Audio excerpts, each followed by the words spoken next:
ഉം, good morning. അല്ല, മോളെങ്ങനെ ഇത്ര നേരത്തെ എഴുന്നേറ്റ്? കുറച്ചുകൂടെ കഴിഞ്ഞിട്ട് എഴുന്നേറ്റ് വന്നാൽ പോരായിരുന്നോ? അല്ല, ഇവിടെ എങ്ങനെയാ ചേട്ടൻ്റെ അമ്മ എപ്പോഴാണ് എഴുന്നേക്കണേന്നൊന്നും എനിക്ക് അറിയത്തില്ലല്ലോ. അതാ ഞാൻ നേരത്തെ അയ്യോ, ഇവിടെ അങ്ങനെയൊന്നും ഇല്ല മോളെ. ചിലപ്പോൾ ഞാൻ 6:30 എണീക്കും, അല്ലെ 7 മണി 8 മണി വരെയൊക്കെ ഞാൻ കിടന്നുറങ്ങും ചില സമയത്ത്. അങ്ങനെ ഇന്ന സമയത്ത് എഴുന്നേറ്റ് ഭക്ഷണം കഴിക്കുക അങ്ങനെയൊന്നും ഇല്ല ഇവിടെ. ഓക്കെ, എത്ര സമയം വേണമെങ്കിലും ഉറങ്ങിക്കോ, അതിന് ഒരു കുഴപ്പമില്ല കേട്ടോ. ഇന്നലെ കല്യാണം കഴിഞ്ഞ് വന്നപ്പോൾ തൊട്ടേ ഞാൻ ശ്രദ്ധിക്കുന്നുണ്ട്, മോളെന്താ അമ്മേനെ അമ്മ വിളിക്കാതെ ചേട്ടൻ്റെ അമ്മ എന്ന് വിളിക്കുന്നേ?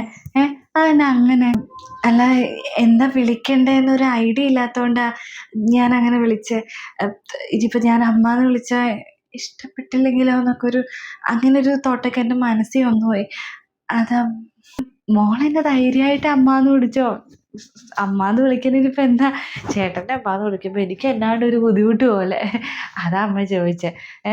മോള് എൻ്റെ സ്വന്തം മോള് തന്നെയല്ലേ? അമ്മ എന്ന് വിളിച്ചോ. അതാ എനിക്കും കേൾക്കാനൊരു സന്തോഷം. ശരി അമ്മ. ഞാൻ ചായ ഉണ്ടാക്കി വെച്ചിട്ടുണ്ട്. എന്താ അവന് ചായയും കൊണ്ട് കൊടുത്തിട്ടേ അവനെ എഴുന്നേൽപ്പിക്കാൻ നോക്ക്.